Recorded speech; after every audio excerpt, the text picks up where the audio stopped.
select a title or category from the list below to view informative videos.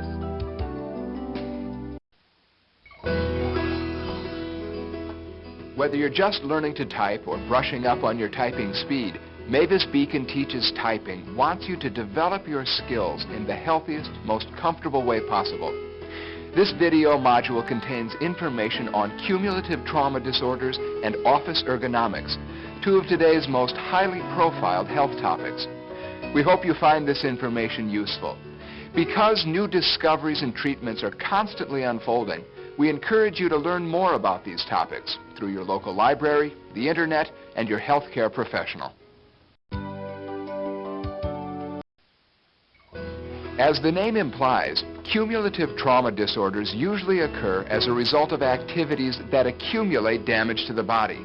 These activities typically involve some sort of motion or angle that's stressful, such as continually repeating a particular movement or holding your body at an unnatural position for long periods of time.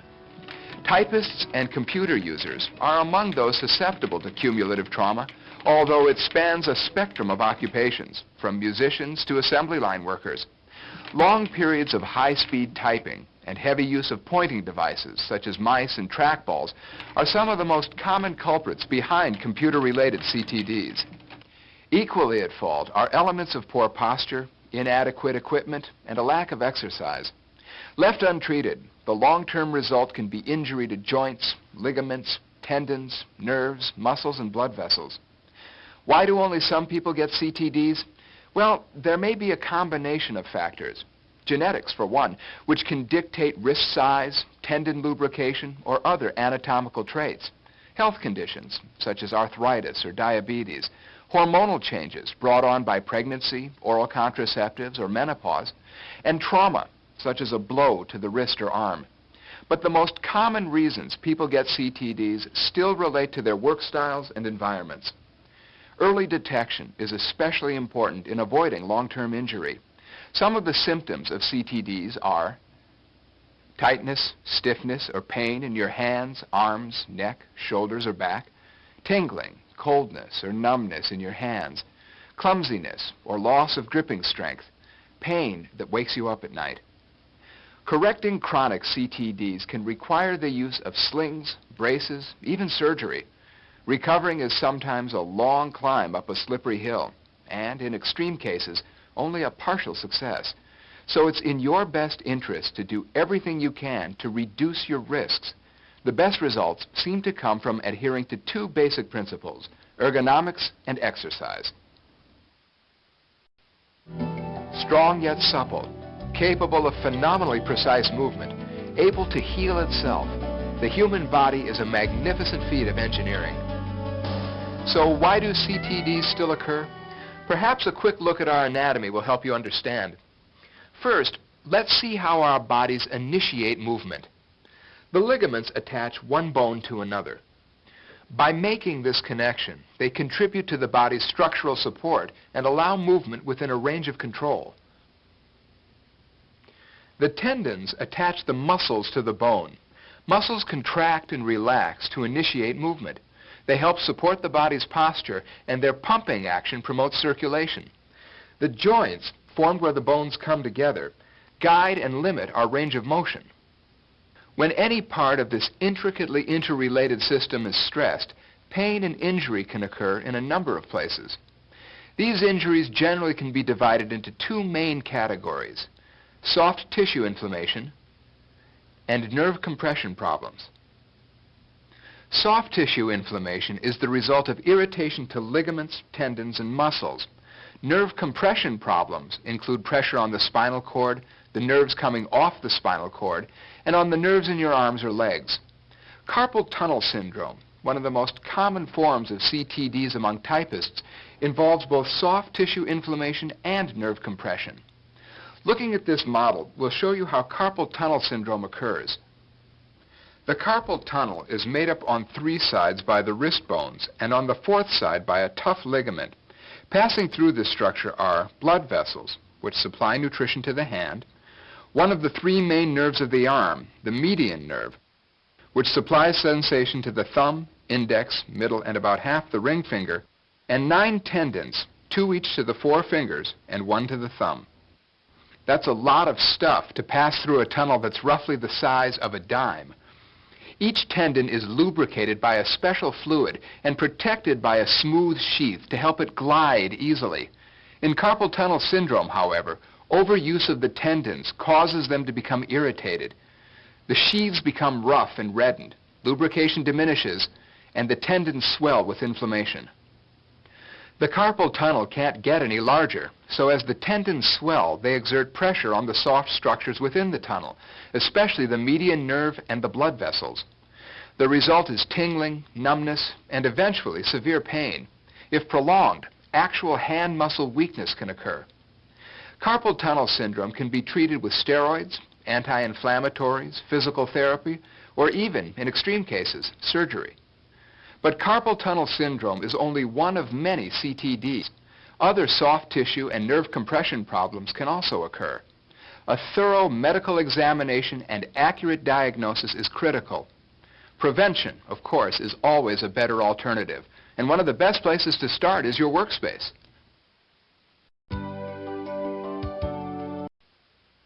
Where are you practicing your typing? Is it in a space that's ergonomically correct?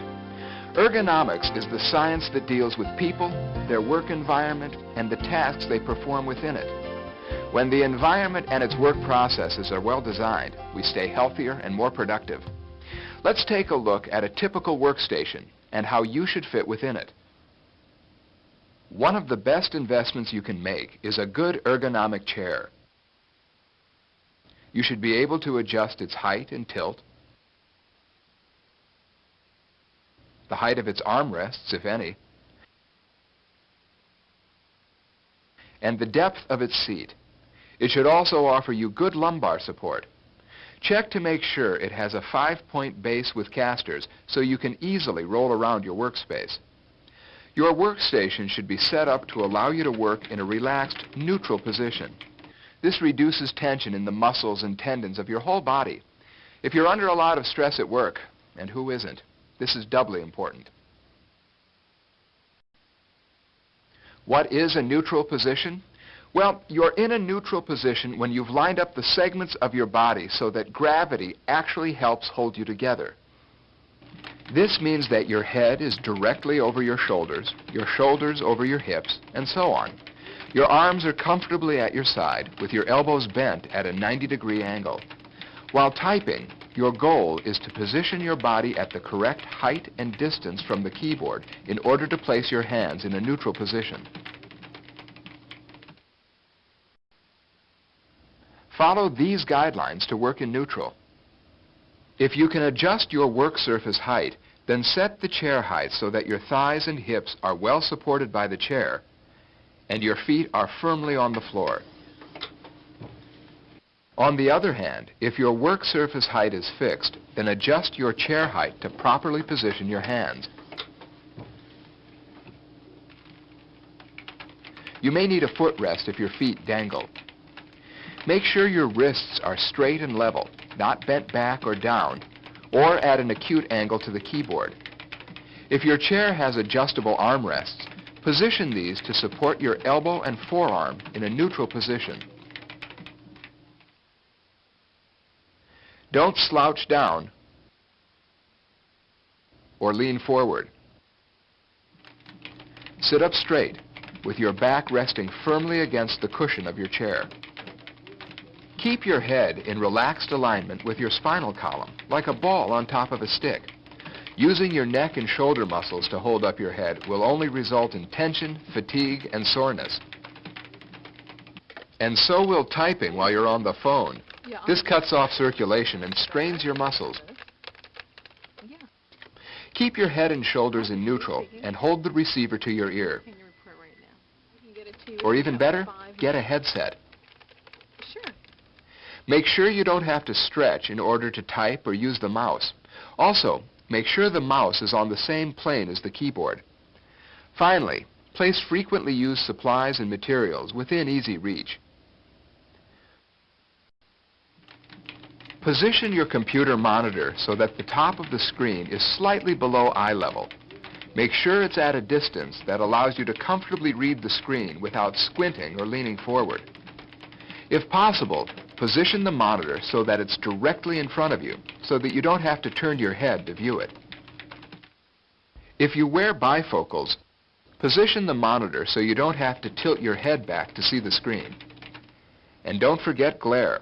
The wrong lighting can be as fatiguing and damaging to your eyes as poor posture is to your body.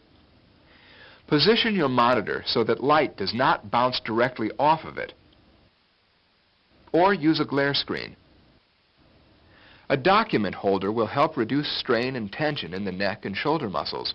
It should be positioned at the same height and distance as your monitor. And always make sure you have adequate task lighting on your work surfaces. Wrist pads are very popular these days, but remember that they're only to be used when you pause from typing. Your arms should always move your hands around instead of you resting your wrists and stretching to hit the keys with your fingers. Make sure the wrist pad allows your arms and wrists to remain level while typing. Here are a couple more tips to help you work effectively and painlessly. Use a light touch. Don't pound on the keyboard. Don't grip or squeeze the mouse. Hold it lightly and learn some keyboard commands as alternatives. Tendons and muscles are less flexible when cold, so keep your arms and hands warm, especially in those air-conditioned offices. Mix your activities. Don't just type all morning and then file all afternoon. Variety is the key because CTDs occur most frequently in people whose motions are not only repetitious, but are kept up constantly for hours. Type, make copies, and file, a little in the morning and a little more in the afternoon. One of the most important things to remember is, take a break. Pause briefly after a period of heavy typing or mouse clicking. Just a minute or two can be enough to refresh your overworked muscles and tendons and head off inflammation and pain. Take a longer break to stretch and relax every hour or so. Sustained body positions, even the optimal neutral ones, can have as much negative impact as repetitious movements. Your goal should be to promote blood flow and reverse sustained or awkward positions. When the body's tissues don't receive adequate nutrition through the blood flow supply of oxygen and sugars and its vital removal of waste, then the health of those tissues is compromised. If you really want to make a difference, don't sit around during your coffee break. Move.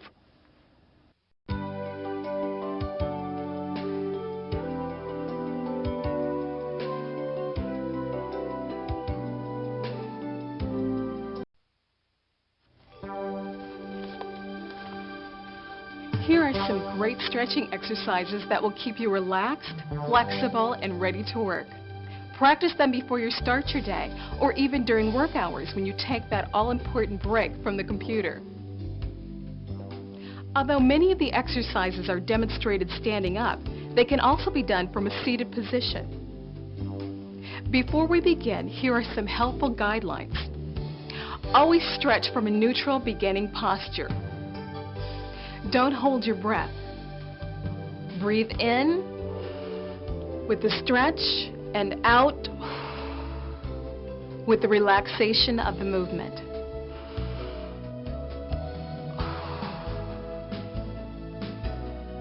Take your time. You're better off doing 2 good repetitions than 4 or 5 hurried ones.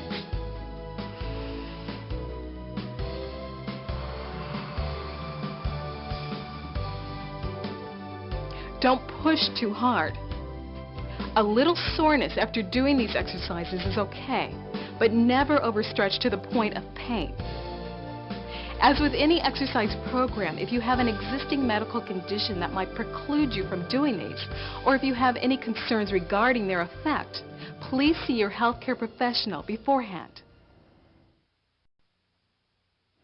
Starting from a neutral position, roll your shoulders forward in a fluid, gliding motion.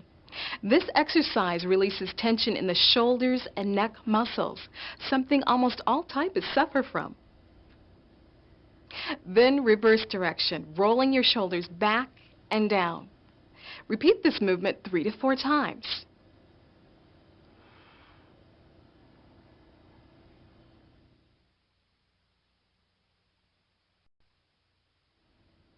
Place your hands on the back of your neck. Slowly stretch your elbows and head backward, opening up your shoulders and chest. Hold for a count of 3. And relax. Repeat. And relax.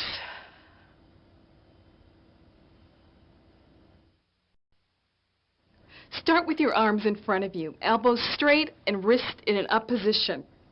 Now make as large a circle as you comfortably can, moving in a forward direction.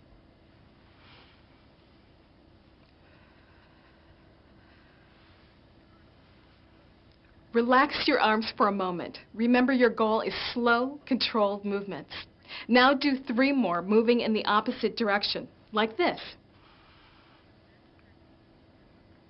These circles are one of the best stretches you can do.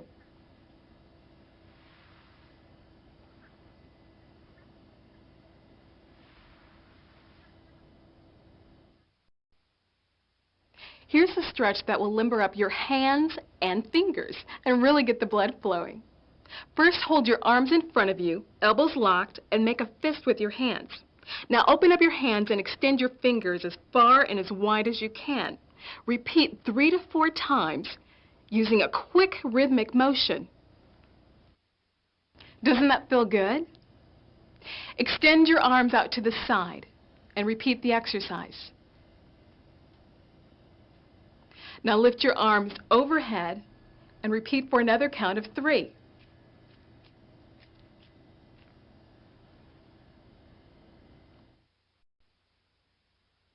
This stretch will keep your wrist from getting stiff.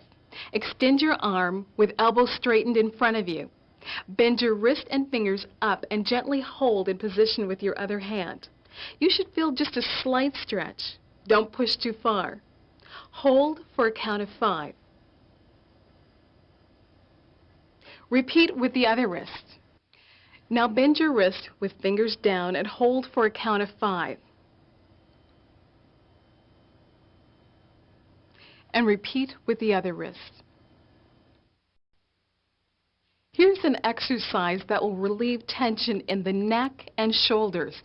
Hold your arm out to your side at about a 45-degree angle with your hand open.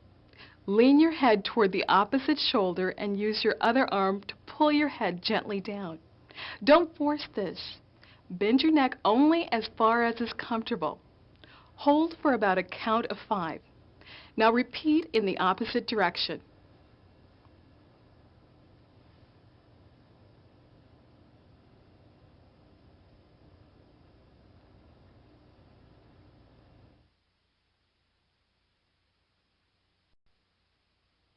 Slowly rotate your head from side to side,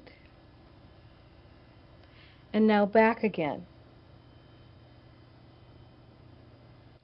Don't ever force your head backwards. You have blood vessels in your cervical spine that could become pinched. Repeat this exercise 3 times. Give yourself a good all-around stretch by standing up straight and tall. Lift your arms over your head and stretch your fingertips toward the ceiling as high as you can. Feel the stretch running all the way through your legs, torso, and arms. Hold for a count of 5. Repeat the stretch 2 to 3 times. A variation on the sky reach is to twist at the waist once you are stretching. Keep your feet flat on the floor. Rotate your shoulders and waist until you feel a gentle pull. Hold to a count of 5 for each rotation. Rotate 2 or 3 times on each side.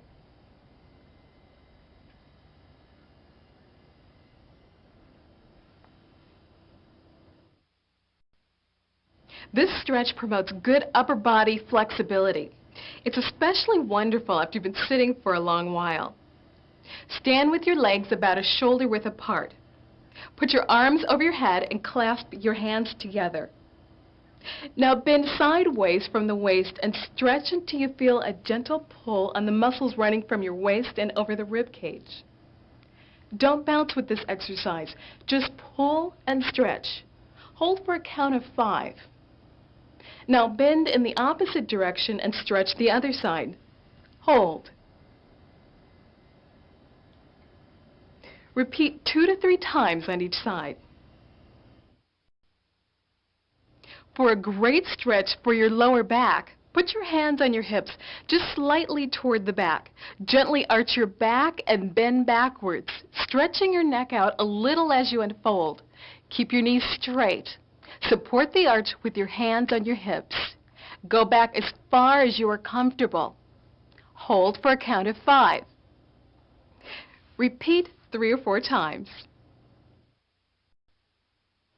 Eye strain is very common among those who work at computers due to the intensity of the screen, the glare that often accompanies it, and our habit of staying focused in one depth of field. These many exercises will help refresh your eyes. Change your focal point about every 20 minutes. Simply take a break and stare at something in the distance for 20 seconds.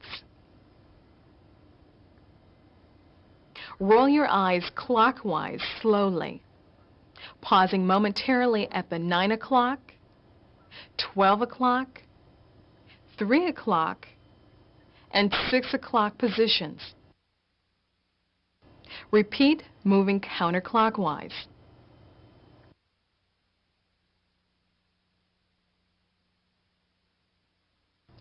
Finally, close your eyes and cover them lightly with the palms of your hands. Press very gently against the lids. Rest your eyes this way for about a minute. A good exercise program outside of work will also benefit you in better posture, improved muscle tone, and a wider range of motion. However, evaluate your other activities to see which of them may aggravate CTDs. Sports, caring children, hand-intensive work like knitting or sewing. Anything that requires excess effort, tension, or repetition can have significant impact.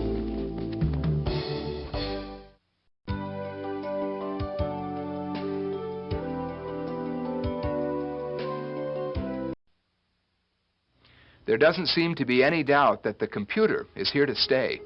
Learning how to type easily and efficiently on a keyboard is a skill set that will help us and future generations to accomplish our educational and career goals. Mavis Beacon Teaches Typing is committed to bringing you the latest information and technology to support your typing progress.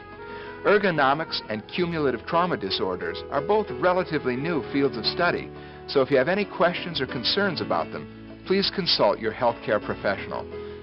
To access the most up-to-date links on these and other typing-related topics, visit the Mavis Beacon website at www.mavisbeacon.com.